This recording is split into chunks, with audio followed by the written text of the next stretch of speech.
So last time we were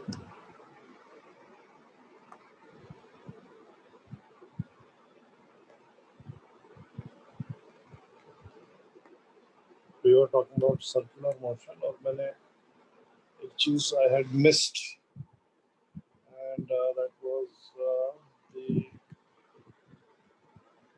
concept of radius of curvature. So, what do we mean by radius of curvature, and how do we find it out? So, supposing that there is a cross section of a hill, something like this, and there is a particle which is moving along this, uh, curve, moving along this path. Then what we can say is that, look, if you talk about this portion of the path, then this portion of the path actually looks like that it is a part of a, I'm sorry about the diagram, it is part of a circle of some radius r1. If you look at this part of the track, then again this looks like to be part of a circle of some radius,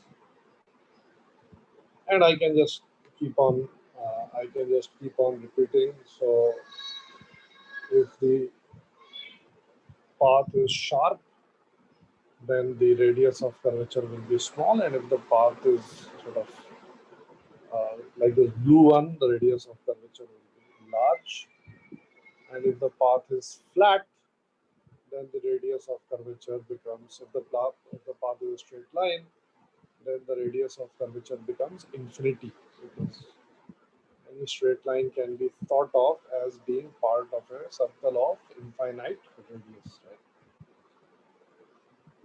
So this is what we mean by radius of curvature, and what we need to do to find the radius of curvature is actually very simple. So supposing that I ask you to find the radius of curvature at this point. So the particle is here at point 3, and I ask you, यहाँ पे आप बताओ ये radius of curvature क्या? So what we are supposed to do now is that we are supposed to look at the path, and we are supposed to draw the tangential axis, right, which is easy, which is the tangent to the curve at that point, and the radial axis, which is again very easy because it is simply the axis which is perpendicular to the tangential axis. So step number 1 is that you have to draw the tangential axis and the radial axis. Let me just write this down. Step number 1 is draw the radial and tangential axis. Okay. After you have drawn the radial and tangential axis, what you are supposed to do now is you are supposed to draw the free body diagram of the object at that point. And from now on, actually, it mimics whatever we have done in circular motion. So if I draw the free body diagram of the object at this point, then maybe, I don't know, maybe there is mg acting downwards, and maybe there is some f acting like this. So just random force I've taken. So step number 2 is to draw the FBD,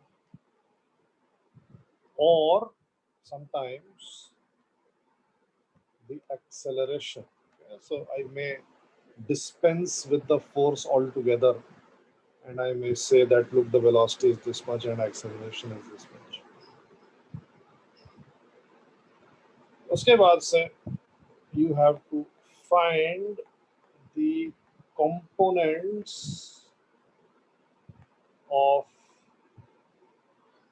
force or acceleration. Right? Notice that you never have to find the components of velocity, because velocity will always be tangential. Let me draw it anyway. Velocity will always be tangential to the path. So let's say that this angle is phi, then this will be f cosine phi, and this will be f sine phi. Okay, now the tangential force has got nothing to do with our calculation, so we don't worry about it at all. It is the radial force which is going to be interesting. So then what we do is we say that, look, the radial force is equal to mass of the object into the tangential velocity square divided by the radius. But this radius is the radius of curvature. So therefore, we get the radius of curvature as mv square. This is the tangential velocity square divided by f radius. Right? Similarly for acceleration, अगर acceleration given है तो यहाँ पे सीधा m खत्म हो जाएगा और acceleration आ जाएगा, right? So I can just write this here. A radial is equal to v tangential square divided by radius of curvature. And then it's nothing. Now is in this case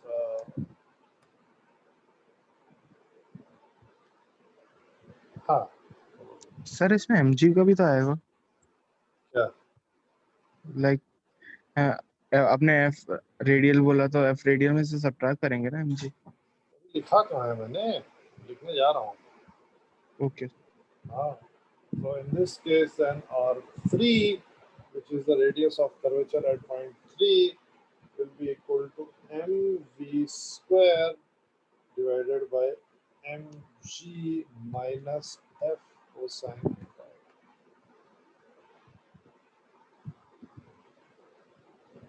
Right? This will be the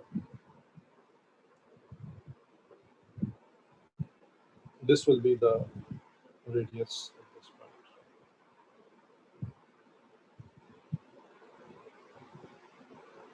Yeah, सबको समझ में. Let me show you an example. Easy example मैं करूँगा, difficult वाला मैं आपको दूंगा. ऐसे ही रैंडम है प्रतीक्षा. फोर्स का डायरेक्शन मैंने रैंडम लिया हुआ है, कुछ भी हो सकता है. Okay, so I'm going to go to the next slide now. Please take a screenshot. मतलब नॉर्मल सब उसी में इंक्लूडेड है वो है.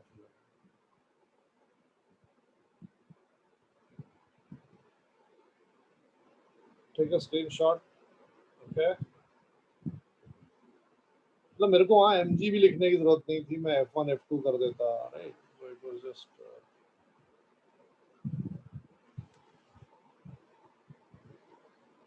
so I will solve this one. Find the radius of curvature of a projectile at its highest point if it is launched from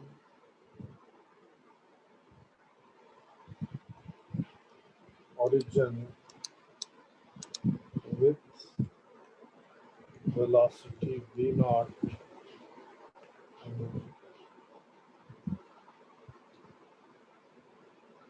Okay. So we have the projectile, and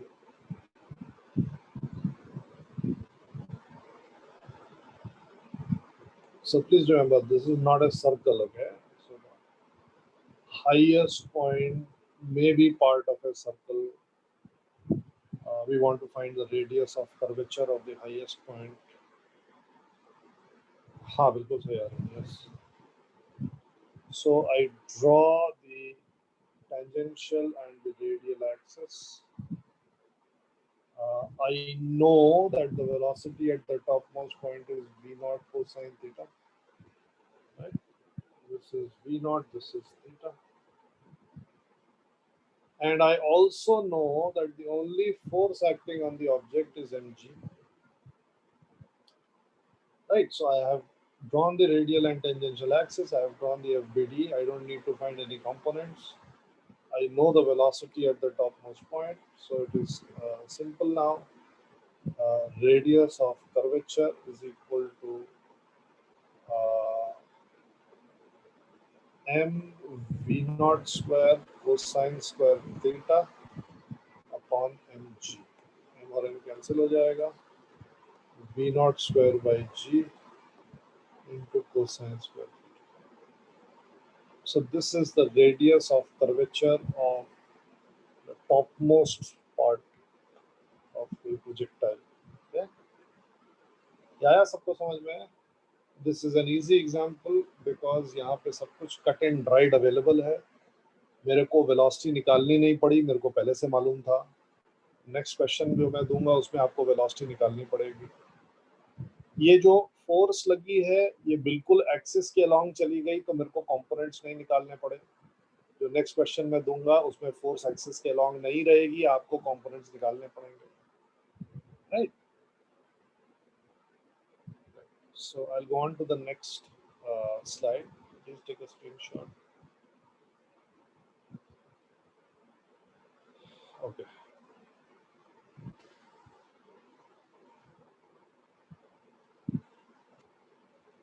this is for you. Only 2 questions we'll do, maybe 3. So find the radius of curvature of the projectile of the previous question only when the angle made by velocity vector is half the projection angle.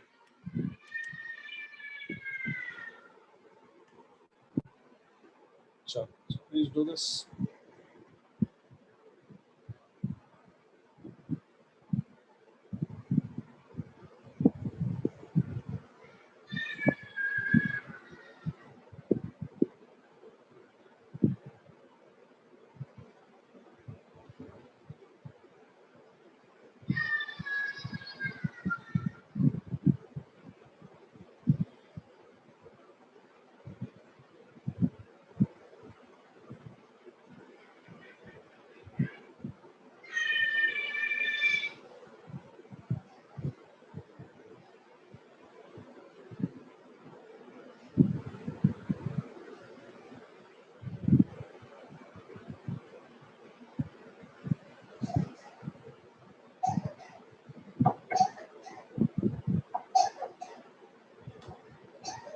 Very good. Yes, Arya.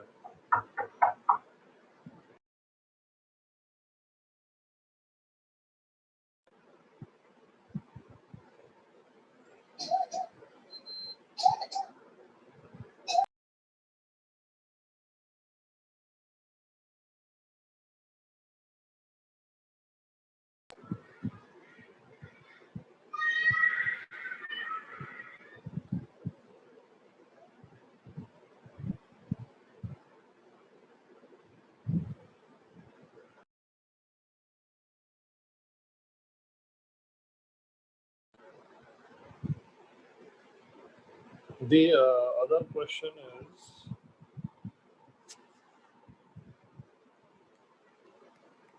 find radius of curvature of the projectile when it is at half the maximum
question 2 ही तो है ये,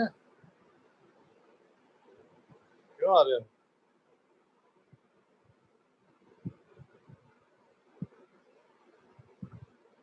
ये तो कर लिया ना तूने। अच्छा मैं दूसरे आदमी ने किया, नहीं शोना गलत है।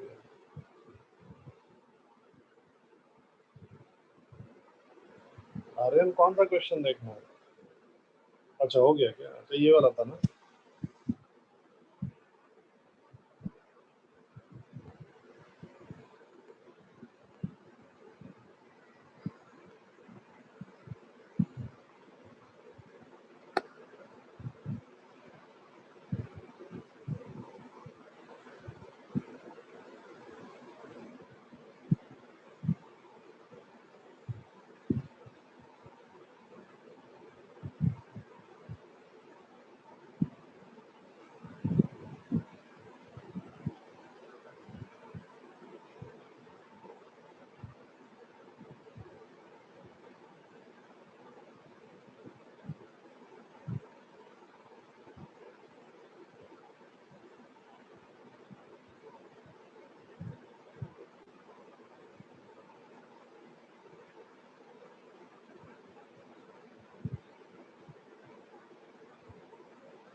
वी क्या है भाई?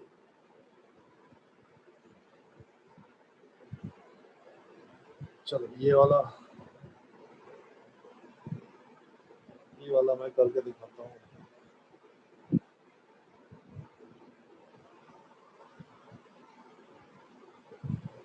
सो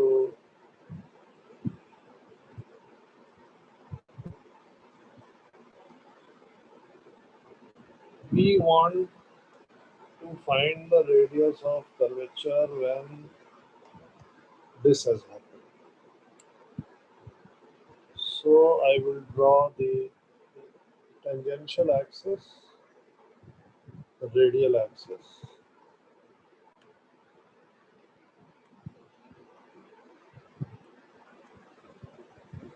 and नहीं गलत नहीं, and I will draw the forces acting on the object. Forces are only mg. Right. So I told you in the last question that here there are two major differences. Number one is that you don't know the value of v. So this guy is unknown. This guy is unknown, and you have to find the components of mg along the radial axis. So first, let's do the easy thing. Actually, both are easy. तो अगर ये angle theta by 2 है तो ये angle 90 minus theta by 2 होना चाहिए, ये वाला एंगल थीटा बाई 2 होना चाहिए। ये जो कंपोनेंट है mg का, ये mg कोसाइन थीटा बाई 2 होना चाहिए। अच्छा, दूसरा v निकालना है मेरे को, तो v निकालने के लिए आई realise that the horizontal component of velocity of a projectile is always the same. Okay, horizontal component of velocity of a projectile is always the same. So v cos theta by 2, where v is the speed at this point and theta by 2 is the angle made by this velocity with the horizontal, must be equal to the original or the value of the horizontal component of velocity of the projectile. So the v value at this point must be equal to v naught cos theta divided by cos theta by 2. Right? Now I am in a position to write down everything. The radial force is mg cosine theta by 2. The tangential velocity v naught cos theta upon cos theta by 2, and therefore the radius of curvature will be equal to m square g square. Oops, will be equal to m into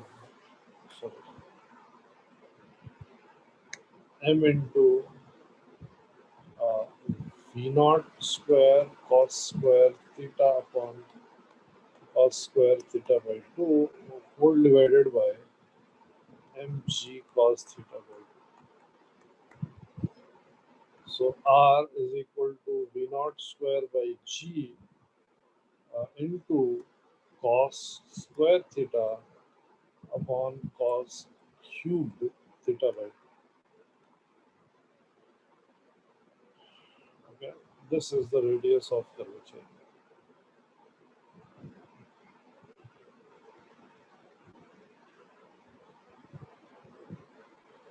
So can you do the third question for me now? Again, remember, third question में v निकालना पड़ेगा और angle निकालना पड़ेगा। नहीं शिवेन, ऐसा नहीं है।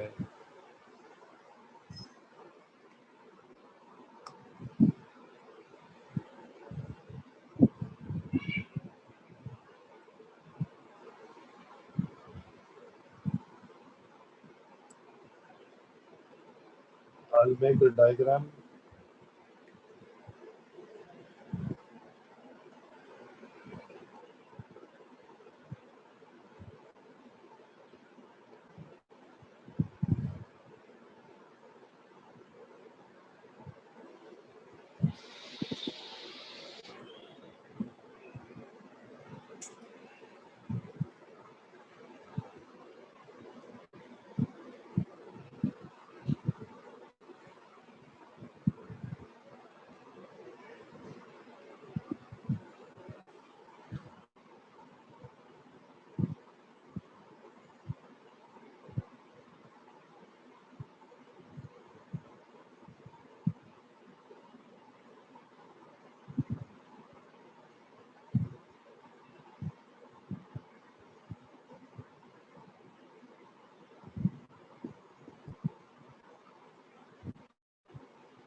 हाँ,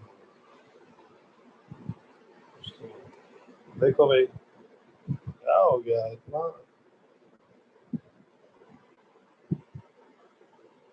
radial tangential axis, radial axis, force. Okay, so now the thing is that I don't know this angle, right? Let me call this phi. So this is 90 minus phi. It is also phi. So this component of mg cosine phi. Yeah, I'm not interested in the other component. I need to find the value of v. So v will be equal to root of vx square plus vy square. Okay? ये मैं लंबा method बता रहा हूँ but ये लंबा method से जो आंसर आएगा I will show you how to get the answer in one short way. So v is equal to under root of v naught square cos square theta तो है ही है plus vy square vx तो change ही नहीं हुआ vy square निकालने के लिए मैं क्या करूंगा I will use the fact that uy is equal to v naught sine theta and ay is equal to minus g and y is equal to h by 2. So vy is equal to under root of uy square plus 2ay into y. Okay, you remember? ये हमने discuss किया था projectile question में.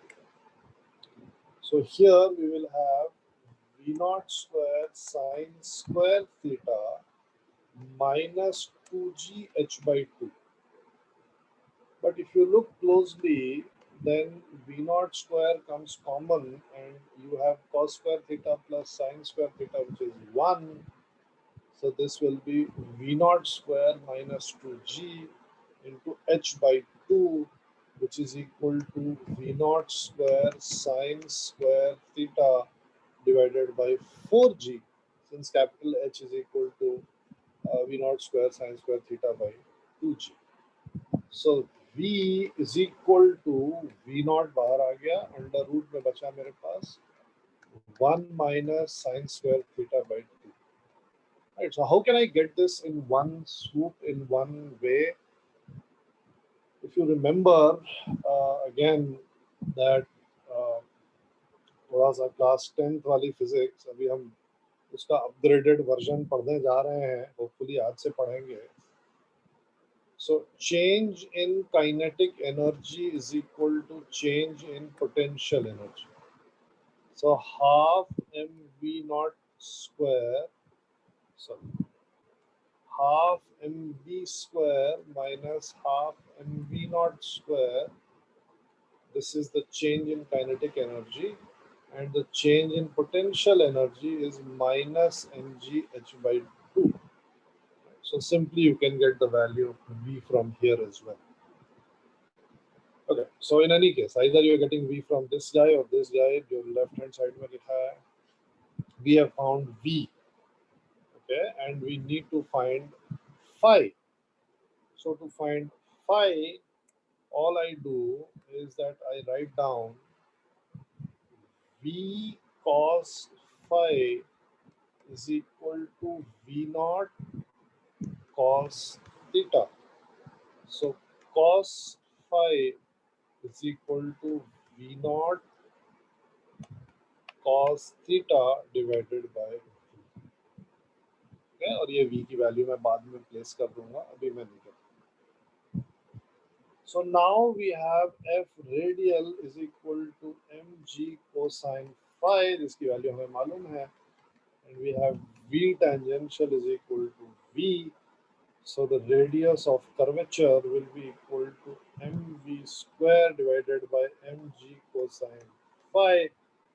M और M तो cancel ही हो गया. We get V square, which is V naught square into 1 minus sine square theta upon 2 divided by G into cosine phi, okay, which is equal to uh, इसको और थोड़ा सा reduce कर लेते हैं. V naught cos theta upon V naught under root of 1 minus sine square theta by 2. So this will be equal to cos theta और यहाँ पे ये 3/2. So this is the radius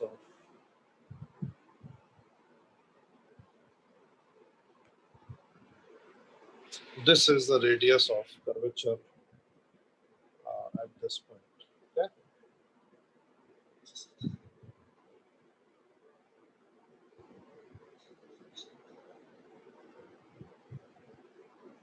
inverse function नहीं आएगा ना शायद इसमें कहीं पे स्कोप नहीं है ना.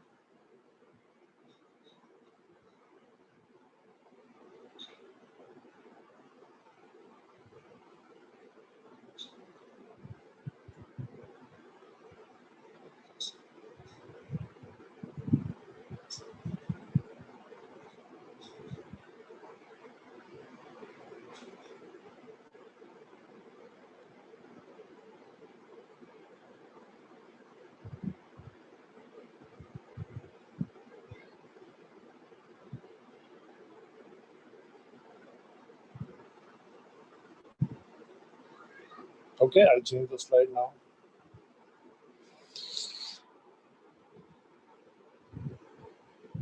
So mathematically,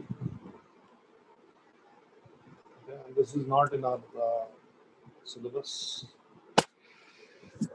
Although technically it is not in our syllabus, but I think you can handle this.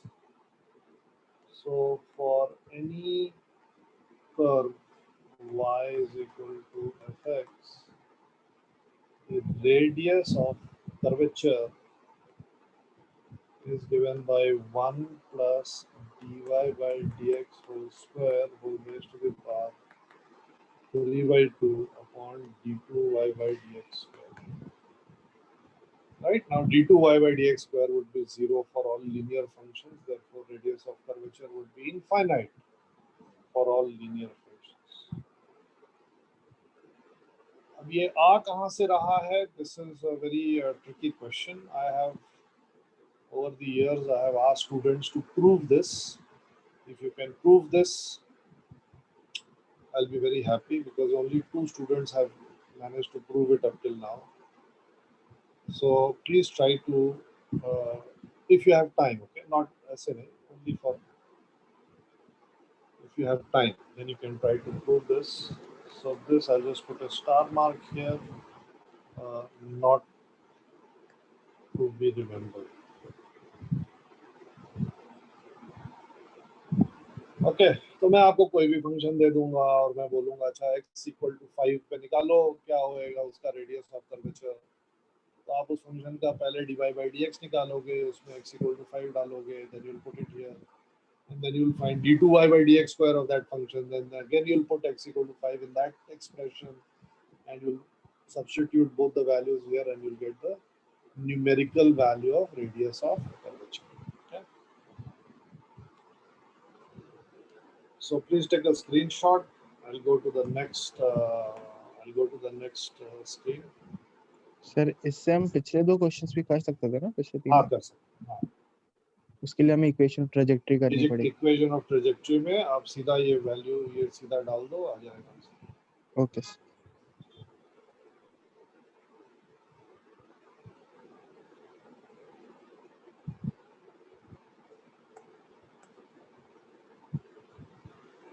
Okay. So now I want to. There is just one more thing which remains. So quickly, let me finish that, and that is the effect of rotation on the effective value of G. Okay. So this is the Earth, and this is the axis, and supposing that we are here, then this angle phi is called the latitude.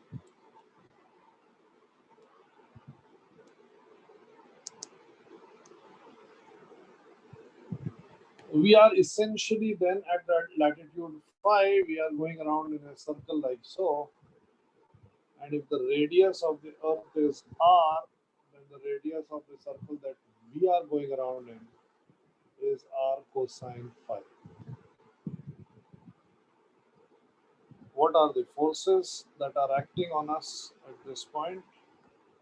Well, the forces that are acting on us are mg acting like this, normal reaction acting like this.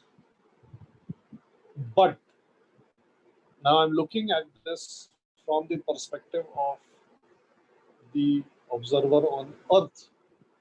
And since the Earth is rotating, there must be a pseudo force also here. And this pseudo force will be having a magnitude m omega square into radius, and it will have a direction which is away from the circle. So this will be m omega square r cosine phi.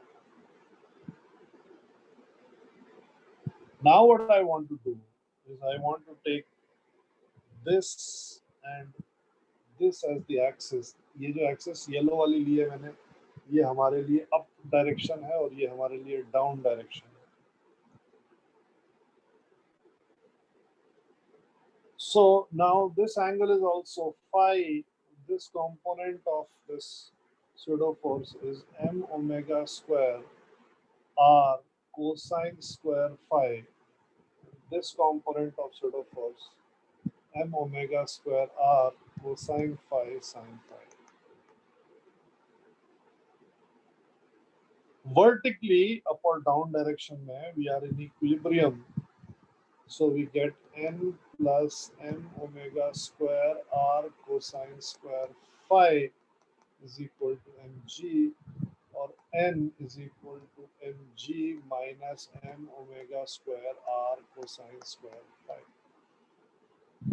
Now since n is the weight, of the person, I can always write n is equal to m into g effective is equal to m into g minus omega square r cosine square phi. m और m cancel हो गया, m और m cancel हो गया, और ये जो g effective की वैल्यू आई, ये आई g minus omega square r cosine square.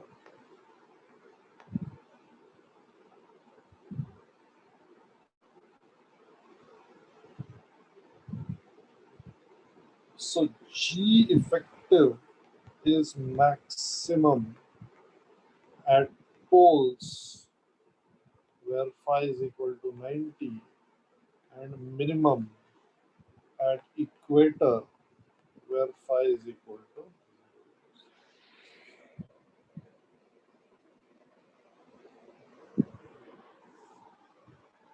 Right, so somebody I think had asked me the question, what if suddenly the earth stops rotating here? वो तो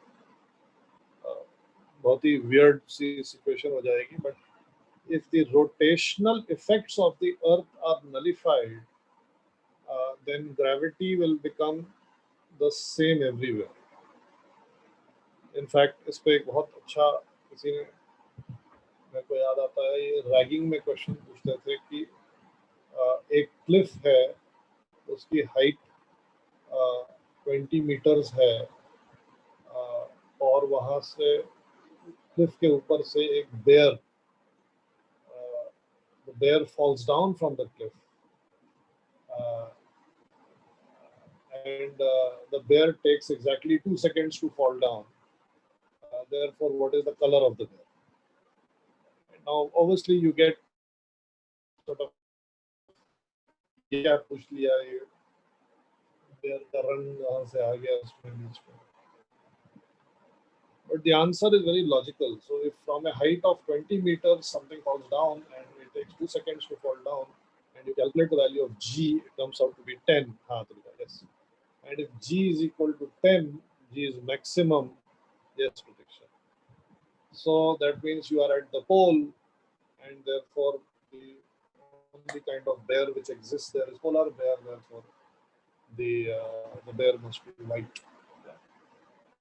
So at the poles, it turns out that the effective value of G is maximum.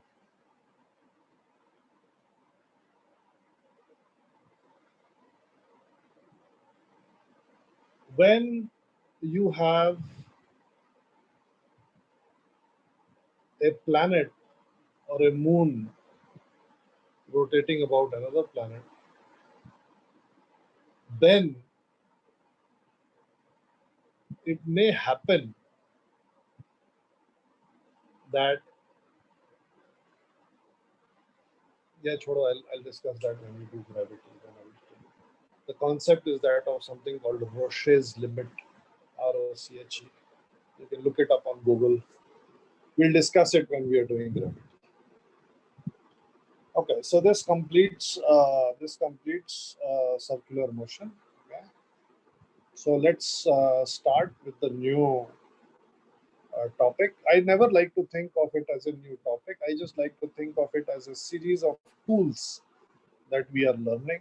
So I've showed you a series of tools which are used to evaluate the motion of a point particle, and then we have learned a series of tools to evaluate the cause of motion of the point particle, and we are going to learn another tool to talk about the cause of motion of the point particle, and this is the last tool.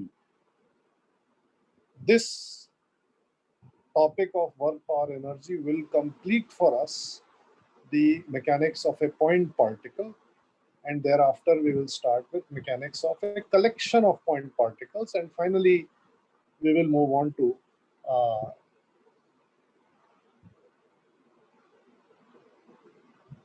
अब इसका क्या मतलब हुआ फिर मेरे को मतलब ही नहीं समझ में आ रहा. Finally, we will move on to the motion of rigid bodies, right, where the mechanics will end. Okay. चलो भाई सब लोग पानी वानी पी लो. पानी है ही नहीं यहाँ पे. कोई बात नहीं.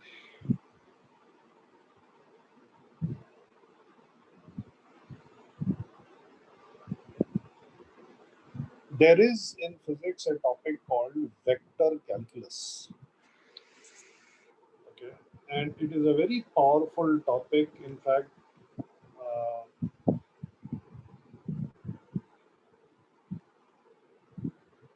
if ever you want to, talk about higher physics, then vector calculus is the key. If you don't understand vector calculus, then you can never study higher physics. Just like normal calculus, in vector calculus, there is differentiation and integration. Okay. There are many types of algebra and calculus. I hope I have made this clear at some point of time. So there is single variable algebra, single variable calculus. Single variable algebra you were introduced in class 6 and you read it up till class 10, then 11th, then 12th. Single variable calculus will be introduced to you in class 12th mathematics. Multiple variable, multivariable algebra and multivariable calculus are not there in your mathematics syllabus, but we do get glimpses of it in physics. Vector algebra and vector calculus. Vector algebra is there in your mathematics syllabus. You will study that in class 12th. but vector calculus is not there in your syllabus in class 12th also. Then we have something called complex algebra and complex calculus, which is of course algebra of complex numbers and calculus of complex numbers. So complex algebra is there in your syllabus. Maybe you have already done it. Maybe you will do it in class 12 in maths. But again, complex calculus is not there in your syllabus. So it turns out that when you want to study higher physics, then multivariable calculus, vector calculus, and complex calculus are all, they are required knowledge uh, for uh, for study of physics. Since we are studying physics at a very basic, at a very introductory level, uh, the vector calculus is not introduced to you uh, in uh, uh, in the maths portion of class 11th and 12th. However, I will tell you something about vector. I have to tell you something about vector calculus because it is used in physics. Now, just like the normal single variable calculus that we have studied and you will be studying again, vector calculus also has differentiation and integration, but they are very different from the differentiation and integration that we have studied for single variable. It turns out, ironically, that here differentiation is more difficult and integration is less difficult. So vector calculus में जो differentiation वाला part है वो हम नहीं करेंगे, लेकिन जो इंटीग्रेशन वाला पार्ट है वो हम करेंगे.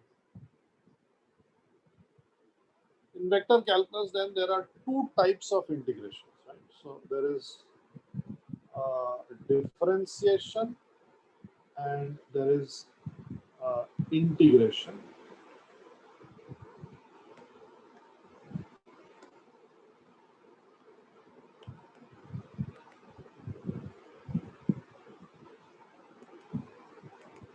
We are not going to do this. Integration में there are two types of integration. One is called the line integration and the other is called the surface integration. So surface integration we'll see in class 12, not now. We are today going to study first line integration. Now you may ask ये क्यों ऐसा क्यों maths क्यों नहीं अच्छा है ये. But the fact is that the language of physics is maths. Okay? So you can look at all the the Facebook पे और इंस्टाग्राम पे जितने मीम्स आते हैं और जितने लोग आइंस्टाइन ने ये बोला तो टेस्ला ने ये बोला तो ऐसा वैसा सब नाटक बकवास. So you can either be happy with that or we can seriously learn physics, and this is the first step. This is introduction. So it is very imperative that you understand the meaning of line integration. Line integral, they are called. Okay? So first of all, I want to talk about the notation of the line integral. So the notation of the line integral is something like this. There is a vector here. Okay, I will call it f. I can call it anything really, but I will call it f because force vector हमने देखा हुआ है. And this is dot product with something called the line element, which is written as dl. And the limits are themselves vector quantities. I will call them Ri and Rf. They can be any. They can be A and B. So it can be something like this also: A, B, v dot dl. ऐसा भी हो सकता है. This is the notation. So, what are the things that are given in this? What are the things that are written in this notation? So, this and this, they are the vector functions to be integrated. Okay, so I will explain the meaning of the phrase vector functions in a moment, right?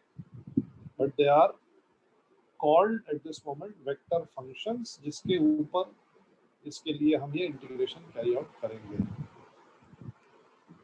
These guys, DL, they are known as line elements, and therefore the name line integral. These guys, lower and upper limits of integration, right? So first, I'm going to tell you what is a vector function. Then I'm going to tell you what is a line element. And then I'm going to tell you how to integrate this object, okay? How to carry out this mathematical thing. So I'm going to change the slide. Please take a screenshot. Okay? Just to review, we are learning vector calculus, integration, line integration. And I've just told you the notation. The notation is the same as that of integration, except for the fact that there is a dot product here, right? And except for the fact that single variable calculus where you are actually integrating over a function. Here you are integrating over a vector function. So let me first talk about what is a vector function. What is a vector function? So what is a vector function? What is a function? Well, a function is a mathematical object in which there is some input and there is some output.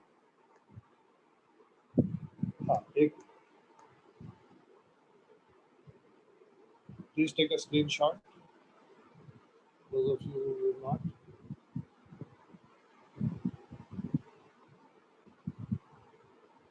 हो गया? Okay. So a function is nothing but something which takes an input and gives you an output. So example, y is equal to x cubed plus 1. So if the input is x equal to 1, the output is y is equal to 2. The input is 1, output is 2. I could have reversed, of course. I could have said y is equal to 1 is the input. No problem nahi hai. Y is equal to 1 is the input, x equal to 0 is the output.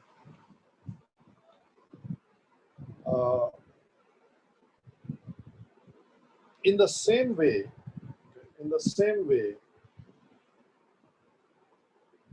we have a vector function. In the vector function, there is an input, there is an output.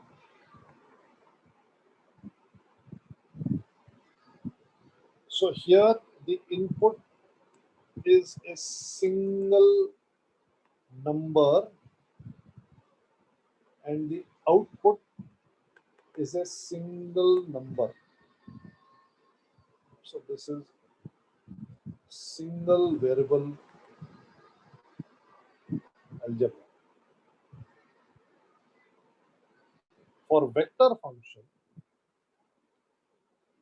three numbers are the input: x, y, z. and the output is a vector quantity. That means something I cap plus something j cap plus something k cap. Okay, I'll give you an example. Example is the best way to learn. F is equal to 3y I cap plus x square j cap plus z minus x k cap. Right? This is a vector function. So let's say that this is the force on a particle. No problems. This is the force on a particle. And this force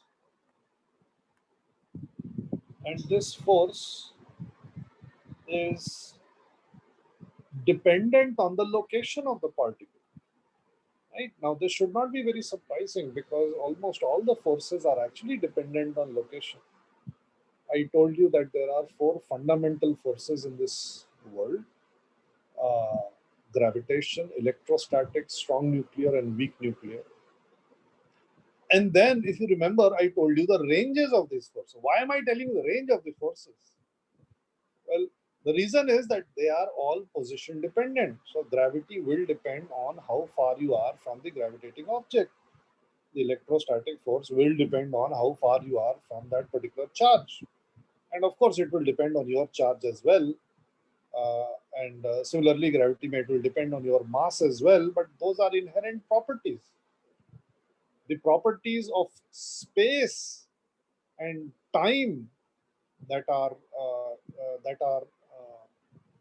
playing a role here is position. Right? So this is the force on a particle, and it is dependent on the position of the particle. So, for example, the particle which is located at 0, 0, 0, so at 0, 0, 0, force on the particle is 0 newton. When it is at the origin, it faces no force. At 1, 1, 1, the force on the particle will be 3 I cap plus j cap newton. This is the force experienced by the particle when it is located at 1, 1, 1 in the coordinate axis. Similarly, I can keep on giving you coordinates and you can keep on giving me the force. So what is happening? No, I'm giving you three numbers as an input and you are giving me a vector as an output. That's it. Therefore, this is a vector function. Okay, yeah, समझ में सबको? This is a vector function. It will be a function of position. It can also be a function of time. There is no problem. It can also be a function of time. No problems, right? So it can either be three numbers or it can be any other. It can be one number, time. It can be four numbers, position and time. But जो vector calculus हम carry out करने वाले हैं उसमें जो ये force रहेगा that will be a function of position. Okay? If it is a function of time, then that time wala part will play no role in the integration, and therefore we are not really bothered with it. So line integrals are basically integration over space. Okay, and therefore you need a vector function which is dependent on position to carry this out. Now the reason why I have used an f here and v here is because the most common vector functions over which the line integral is carried out is the force vector, therefore f. And can you guess what is v? Can anybody guess what is v? I wonder आप लोग कितना googling करते हैं. Although I don't think ये सब Google में मिलता है. गूगल में तो केवल E is equal to mc square मिलता है. Anybody can guess? Anybody wants to guess what is v? No, it is not momentum. Momentum is generally written by P. V is velocity, but velocity of what? Can anybody guess that? V is velocity, but velocity of what?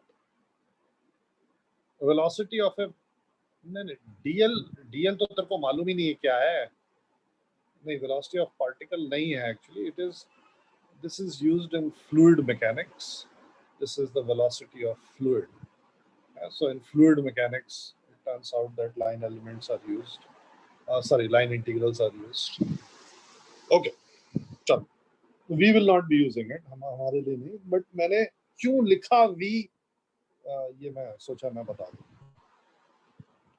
Is velocity a function of position in fluids? Is velocity a function of position in fluids? Is velocity a function of position in fluids? Huh? Can be, yes, very good, yes. Can be, yes, it can be. Huh? And it turns out that uh, there is this wonderful analysis. So this is actually not the velocity of a fluid particle. This is the velocity of a fluid at a particular position. So the fluid is flowing through space, and I have said that look, this is 1, 1, 1. 1, 1, 1 से जो भी fluid particle flow करेगा उसकी हमेशा वही velocity रहेगी आगे जाके उसी पार्टिकल की वेलोसिटी कुछ और हो जाएगी लेकिन जब वो पार्टिकल 1, 1 पे रहेगा तो उसकी वेलोसिटी वही रहेगी this is called streamline flow so we'll be seeing that much later. Okay, so I hope you have understood what is a vector function, and now I want to talk about what is a line element. या शायद ये पहले बताना चाहिए था. What is a line element? So a line element is essentially an infinitesimally small displacement. Okay. So if we have the XYZ axis, and if I were to move from this point to this point, for visualization purposes, मैंने थोड़ा ज़्यादा दिखा दिया है. But this, or if I move like this would be a line element. DL. Now, any line element would actually be made up of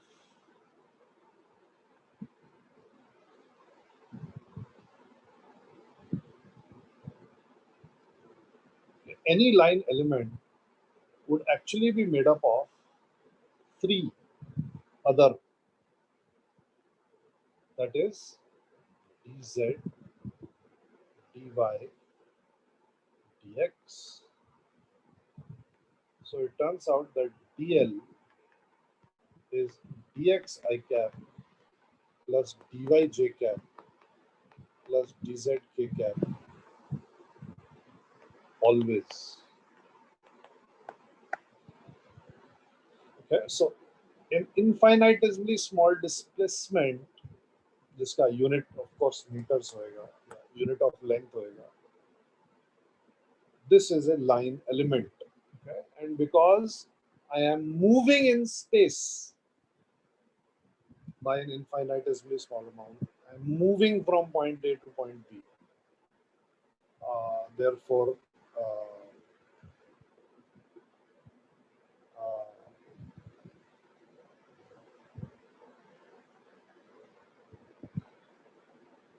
the vector function must be that of position. Okay? So basically, line integrals are going to tell us at a very rough level, they are going to tell us what is going to happen when I move from point A to point B. So Ri and Rf, यहाँ पे जो मैंने limits of integration लिए थे, Ri and Rf, They are the initial and final position vectors, 2 points in space. I'm going to move from Ri to Rf. Okay, I'm going to move from A to B. I'm going to move from the position vector A to position vector B. And when I move, my line integration does not define the vector function. नहीं, vector function एक independent object है. मैंने किसी चीज पे force लगाया है, वो force is equal to something I cap, something J cap, something K cap. That is a vector function. Line integral of a vector function is going to give us some information about it. What information it is going to give will depend on the physical quantity जिसके ऊपर हम ये integration carry out कर रहे हैं, और जो mathematical interpretation of line integration मैं अभी बताने वाला हूँ, अभी मैंने बताया नहीं है.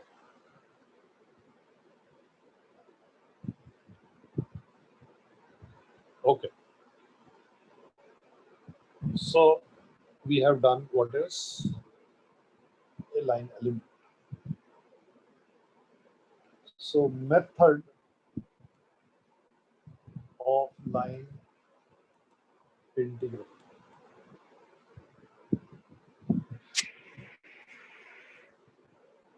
So we have again the axis. This is the initial position vector. This is the final position vector. Okay. Now, what are the things you need to carry out a normal integration? What are the things you need to carry out? अगर मैं आपको बोलूं कि आपको normal integration carry out करना है, ठीक है, तो ये नॉर्मल इंटीग्रेशन कैरी आउट करने के लिए आपको क्या क्या इंफॉर्मेशन चाहिए होगी. And I am talking about definite integration. What are the things that you will require? You will require the two limits, okay, or just let's say limits. And what else do you require? You require the function. इसको integrate करना है, ठीक है ना.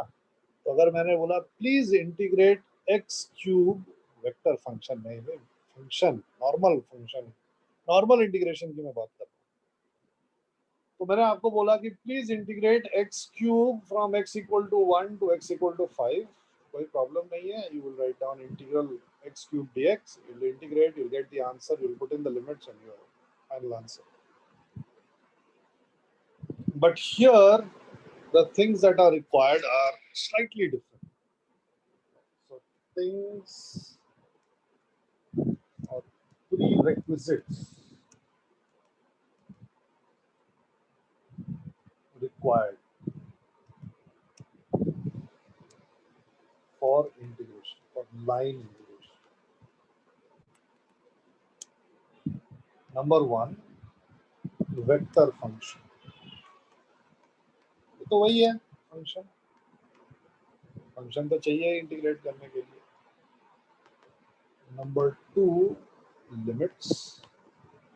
Number three, which is very very weird, very non-intuitive kind of thing, is the path from initial to final position. Right now, this is very weird. So not only do I require the knowledge of this point and this point, but also I require the knowledge कि आप वहाँ पहुँचे कैसे.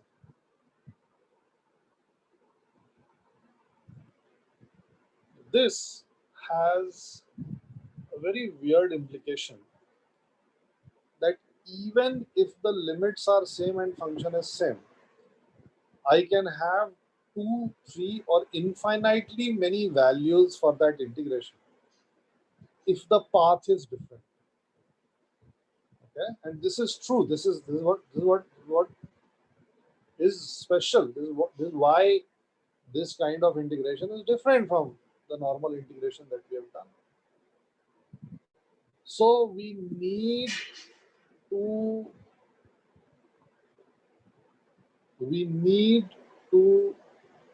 define not only the function over which the line integral will be carried out. Not only the limits over which the integration is to be carried out, but also the path from initial to final position, right?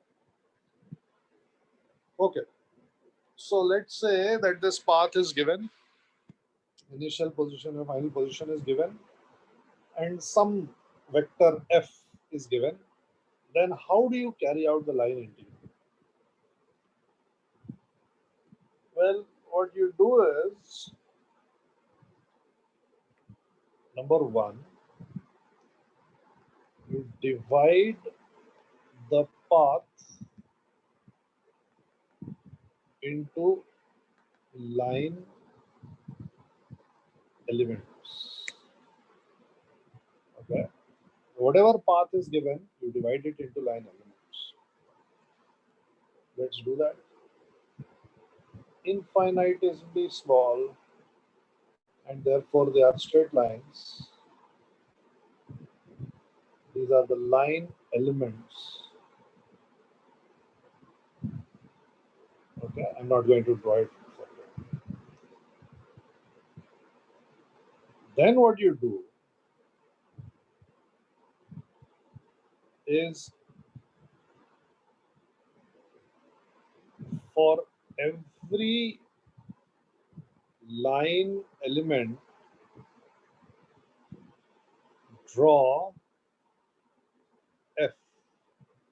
Right? What is f? F is the function जिसका integration होना है. अब जब मैं यहाँ पे खड़ा हूँ तो जो फंक्शन f है उसकी कुछ वैल्यू आएगी. Let me call this f1. और जब मैं यहाँ आ गया तो यही फंक्शन की वैल्यू कुछ और आएगी क्योंकि कोऑर्डिनेट्स चेंज हो गए हैं. Let me call this f2.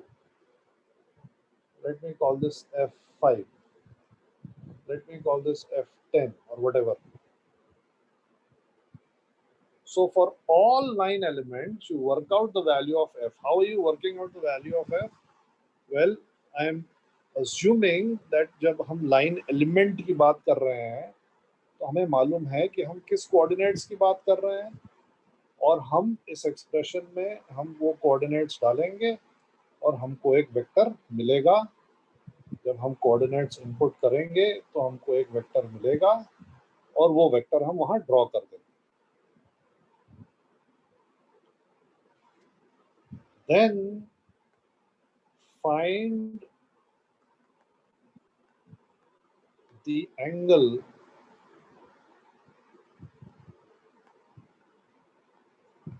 between f and dl. So for all f and dl, you are supposed to find the angles. So this angle will be theta 1, this angle will be theta 2, this angle will be theta 5, this angle will be theta 10, and so on and so on. Then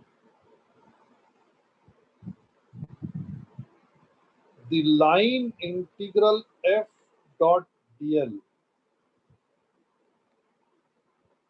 from Ri to Rf has this definition. Okay, let me just यहीं से कर लेते हैं, direct कर लेते हैं. f1 dot dl1 plus f2 dot dl2 and so on, which will be equal to f1 dl1 cosine theta 1 plus f2 dl2 cosine theta 2. अब मैं dl1 dl2 तो लिख रहा हूं, लेकिन dl1 dl2 दोनों बराबर हैं, बिकॉज अब ये मैग्नीट्यूड हो गया. f1 अब मैग्नीट्यूड ऑफ द वेक्टर हो गया, dl1 magnitude of the line element हो गया. तो ये जो dl1 dl2 मैंने लिख दिया है अलग अलग, लेकिन एक्चुअली इनका मैग्नीट्यूड सबका same, right. This is how you carry out the line integral. Of course, you must protest at this point कि ये क्या बकवास है, इनफाइनाइट के इनफाइनाइट उसके लिए हम थोड़ी ना वर्कआउट करने जा रहे हैं. पागलपंती है. And you would be right, of course. हम इनफाइनाइट के लिए वर्कआउट नहीं करेंगे. If theta 1 is equal to theta 2 is equal to theta 3 and so on, all of them are equal to theta. ये शाम को ही लिखना क्यों बंद करता है, मुझे नहीं समझ में आ रहा है. Okay. If theta 1 is equal to theta 3 is equal to theta. I'm going to change the slide. Please take a screenshot. Please take a screenshot. हो गया, ले लिया सबने स्क्रीनशॉट ले लिया.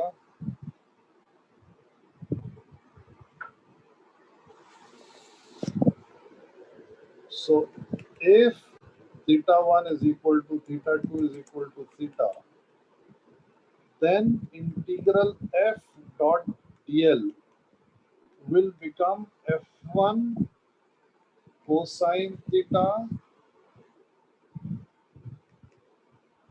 dl1 plus f2 cosine theta dl2 and so on.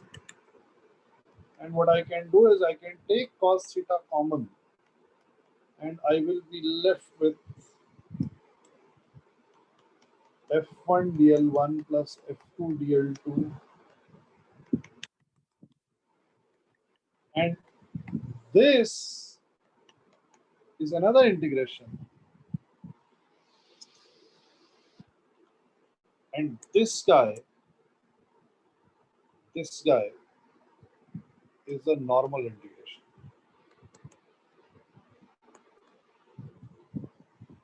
So a line integral will turn into a normal integral. Okay, line integral will turn into a normal integral if all the angles between the f vector function and dl's are equal. If further mod of f is constant, then what will happen?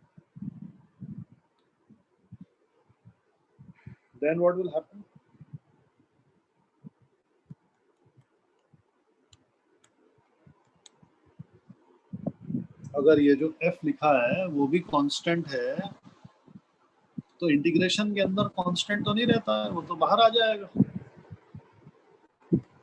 This will become f cos theta integral d. Now, looking at this diagram, can you tell me what is integral dl? Looking at this diagram, can you tell me what is integral dl? Looking at this diagram, what is integral dl? Yes, yeah, you are right. Yes. So this is f cos theta multiplied by, it is not the displacement, no, it is the path length. Okay, ये वाले diagram में ये जो छोटी छोटी green arrows बनाई हैं, integral of dl will be equal to path length will be equal to the sum of lengths of the green arrows, and if you add the length of the green arrows, you are going to get the path length. Okay, so we get this. If further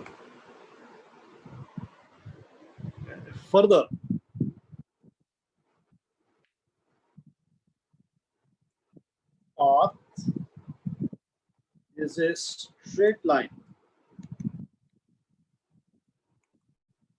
then integral f dot dl will become what?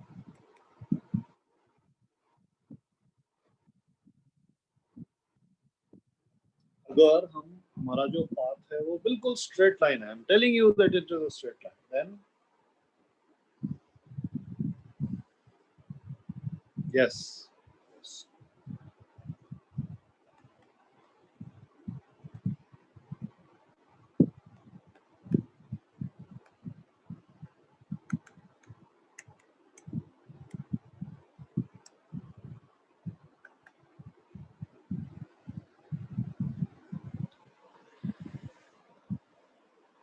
Yeah, I'm going to change the slide. I am going to change the slide. Please take a screenshot.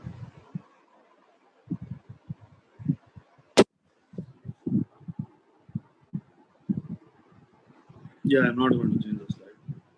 Let me just revise this for you. How to carry out a line integration? Well, to carry out a line integration, you require to have three things. These three things are the vector function. Remember that a vector function is something I cap plus something j cap plus something k cap, where this something that I have said is these are individual functions of the coordinates x and y and z. Then you require the limits, कहाँ से कहाँ तक integration हम carry out कर रहे हैं. At the moment, we are not interested in the physical meaning of integration. We are only interested in the mathematical meaning of integration. And then, very non-intuitively, we require the path from the initial position to final position. Without the path, I cannot carry out this integration. Of course, this has the implication that the same function, the same limits will give me infinitely many answers, and that is true. The way to carry out this integration is to divide the given path. Remember, path is given to us. So divide the given path into line elements, which are nothing but little displacements. And then for every line element, we are supposed to draw this f function. We can, because path is given. Therefore, when I'm walking on the path, I at all times know my coordinates. So I will just input those coordinates in the function f, and I'll get a vector quantity, and I'll draw the vector quantity here. Then we are supposed to find the angle between f and dl, right? Which is now very easy because मेरे पास f vector भी है और dl vector भी है. And then the summation of the dot product of f and dl for every line element is the line integral. This is the definition of the line integral. And if I carry out the dot product, a dot b, remember, is ab cos theta. याद है ये a dot b क्या होता है? हाँ, a dot b याद है? नहीं याद है? हार्दिक, हार्दिक, हार्दिक, याद है हार्दिक a dot b क्या होता है? लग नहीं रहा है मेरे को याद है तेरे को. So I carry out the dot product between f and dl, and I get f dot dl is equal to f dl cosine theta. Now that's it. Okay, हो गया, काम खत्म हो गया. However, if I am lucky enough, okay, if I am lucky enough that when I look at what I have drawn, when I look at all the f vectors and all the dl vectors that I have drawn, and if I am lucky enough to find that all thetas are same, the angle between all line elements and all f vectors are same, then from this summation I can take cosine theta out. Whatever remains becomes integral f dl, right, where dl is the magnitude of the line element and f is the magnitude of the f vector. So whatever remains has become a normal integral. And if I am further lucky enough, okay, 2 strokes of luck I require. If I am further lucky enough that all the f vectors have the same magnitude, then I can take that out as well, and I end up with integral dl, which is nothing but the length of the path that has been given to me. So the line integral of f with 2 strokes of luck. Number one, all thetas are same. all angles between F and DL are same. Number two, all magnitudes of F are same. So integral F dot DL with two strokes of luck now become F cos theta into path length. And if I have a third stroke of luck, which is a hat trick, which is very, very rare, where the path is a straight line, then I can write integral of F dot DL, the line integral, as F into cosine theta into displacement, because then the displacement and the path length become the same. Is this clear to everyone? थोड़ा थोड़ा clear होना चाहिए. So now, हाँ शिवन कुछ. Sir एक बार last to last slide पे जाइए ना. हाँ सर इससे भी पहले हाँ सर इसमें आर एफ और आर आई वेक्टर्स है ना. हाँ सर तो और एफ डॉट डी एल एक स्केलर हो गया.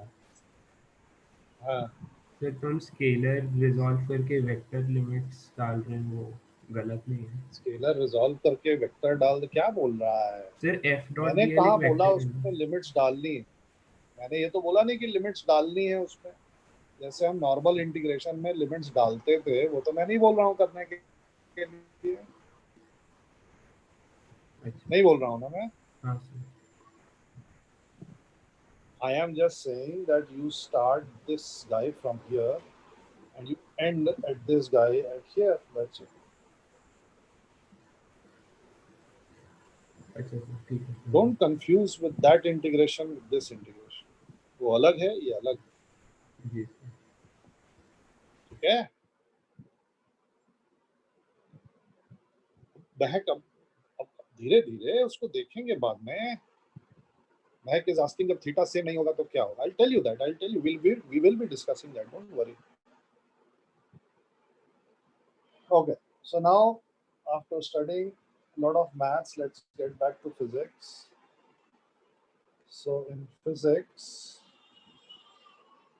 we define work done as line integral of force vector. W is equal to integral of F dot dl. This is a scalar quantity and the units are joules.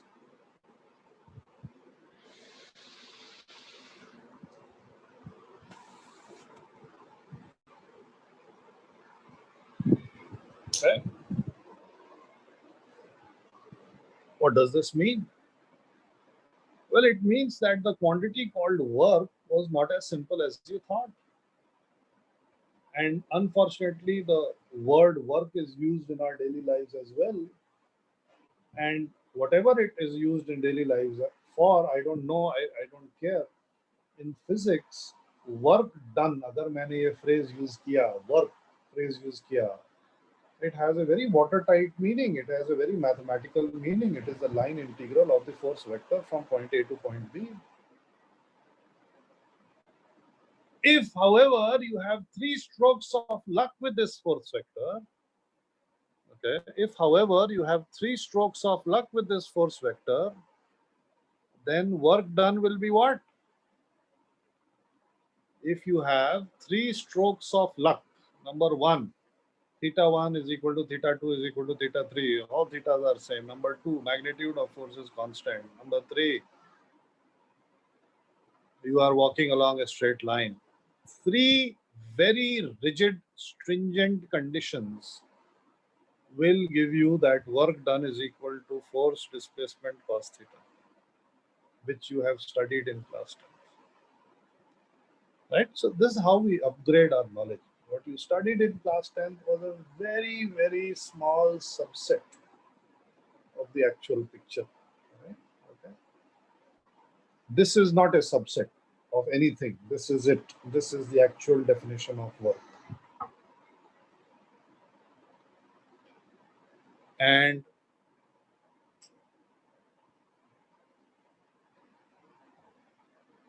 we are going to use this definition of work to evaluate work done by various forces, and then we are going to study something called the work energy theorem, जिसको आप loosely पढ़ चुके हो as conservation of energy, right? And that would be the final tool of this single particle mechanics that we are studying, right? So we'll continue in the next class. परसों I will show you how to apply this, right? ठीक है? कोई doubt है तो अभी पूछो.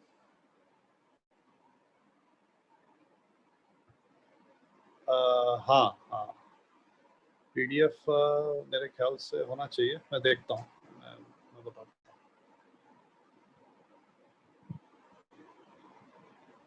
Okay, ठीक है, हो गया. हाँ, आज के स्लाइड तो डेफिनेटली शेयर करूँगा.